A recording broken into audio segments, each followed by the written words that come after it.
Welcome to AI News of the Week in 20 minutes or less, and usually in under 10 minutes. I'm Jonathan Green, host of the Artificial Intelligence Podcast and author of the bestseller ChatGPT Profits, the sponsor of today's video. Get it free right below this video. As always, there were dozens of stories that didn't make the cut this week. We only cover stories that affect how you can use AI to run your business. My goal is to give you as much information that is useful to your life in as little time as possible. Let's get into it.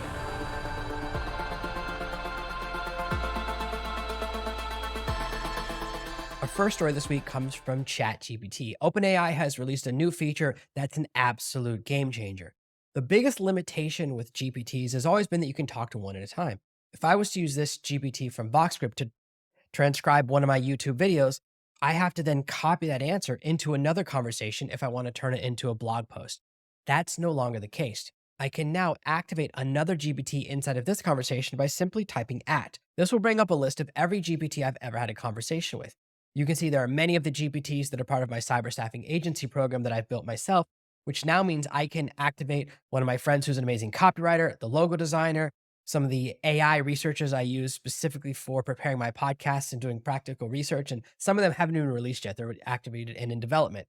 So now you can see all of these characters, whether I want to talk to Bill Ornery or Dr. Outline, I can do that inside of this conversation.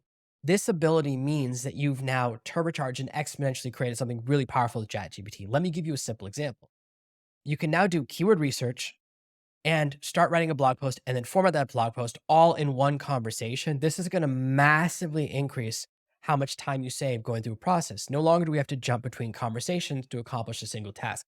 This is going to be a game changer, and I think we're just seeing the tip of the iceberg with this particular new ability from ChatGPT. Our second news story comes to us from Shopify.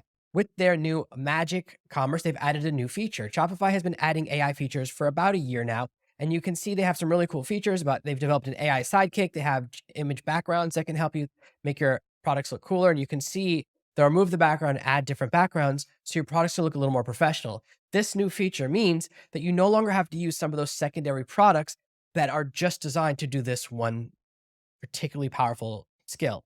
So what we have here is something that was at one point a product. There are several products that all they do is take your product shots and add backgrounds. Now Shopify has turned that into a feature, and this is going to be happening a lot with AI. This is a sign of things to come, that specialized products are suddenly going to become part of something that other tools have until we start to get these very large AI tools with tons of features like Shopify has delivered here. They have a bunch of other tools that help you write better product descriptions, design of FAQ, improve how well you write emails and when you send out your emails, sending them out at the best times, live chat conversations that turn into checkout using the AI, and a lot of these other tools. Our third story comes to us from Apple. This is an interesting one. Apple is now using an AI to offer a transcription of every single podcast on their entire platform. This is interesting to me because I spend a huge amount of time every week creating the transcript for my own episodes. I don't see this so much as a negative, as a way of something that's going to save me time because I'm already creating the transcripts myself using an AI. I see this as only a positive, but it also means that it's a little less pressure on creators, especially smaller creators, to come up with all of the accessories of the podcast. You can spend a little more time focusing on your content rather than creating a transcript in addition to all the other things you have to do, like show notes and social media clips. AI is really helping us to focus on our area of excellence. And I think this is an exciting story. Our next story, number 4, comes to us from Microsoft themselves. They've just released a product called Video Upscaler and AI Video Enhanced for Windows. This is a terrible name, but it's very interesting because right now there are 2 major AI video upscalers on the market that are both around the $300 mark.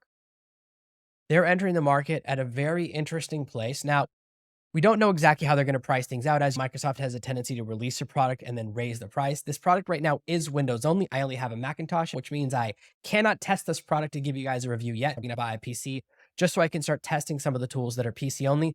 It is very interesting to see them entering the video upscaling market. This has been a place where people have been struggling. So I'm excited to see what happens because this is something that's going to become more and more important as the need to have your videos be in 4K, 8K, whatever comes next means you have to upscale all of your old content. I have a feeling that this tool is going to start getting built into the back end of platforms like YouTube and Vimeo to where they will automatically upscale your videos for you. I see that happening in the next 2 to 3 years. Now let's get to story number 5. This comes from the browser Brave. They've released a new browser called Leo, which has 2 levels, Leo Free and Leo Premium.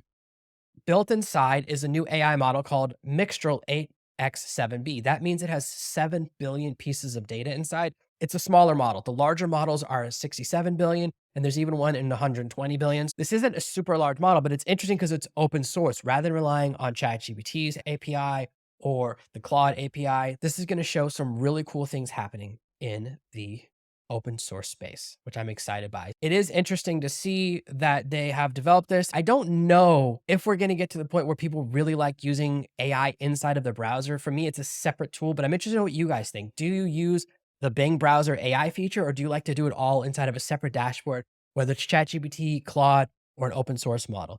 Interesting is the pricing model. The subscription is free for Leo free, and the paid version is only $15 a month. This is where we're starting to see more and more of that downward pressure on pricing because Mistral is free. You can download and install it on your computer. It's an open source model. You don't have to pay anything for it. So they aren't going to be able to put it inside Brave and say, oh, it's $50 or $100 a month. No one would pay that. This is why ChatGPT is only $20 a month. They can't afford to jump price. Our next story is one that I've already covered earlier this week, and that is that Midjourney has released Niji version 6 in alpha. What's very interesting, and I was testing this a lot, please make sure to watch my other video. I have a bunch of demonstrations about the new model and the differences between raw and normal and what you can do when you're creating your image. But there's a great post here on Twitter from Orcon, which shows character consistency. I thought this was really interesting. So watch this. It really feels like the same character. This is something we've been struggling with for a very long time. So really excited by this. Want to shine a light when someone does something excellent. Here's an example of my own image that I've got a similar result. This is using Niji 6 at stylized 500, which is the middle of the stylized row. It ranges from 0 to 1000. 1, 2, 3. It still feels like the same character. Even this one, where he's more damaged, has a mask covering his face, the eyes are different colors. It still feels like the same person to me. We're seeing some really good things happening with character consistency. This is in alpha, which means that the model is still developing, and it means really they don't want you to complain if it doesn't do what you want. There are some things I like and don't like about this model. It's a little harder to control it, but the character consistency is really valuable. Our next story of the week comes to us from a little experiment that somebody ran with a poisoned AI, which means an AI they taught to lie. And it turns out once you teach an AI to be deceptive, it's very hard to go back and to catch that AI. This is built on what happened last week when we saw the release of Nightshade.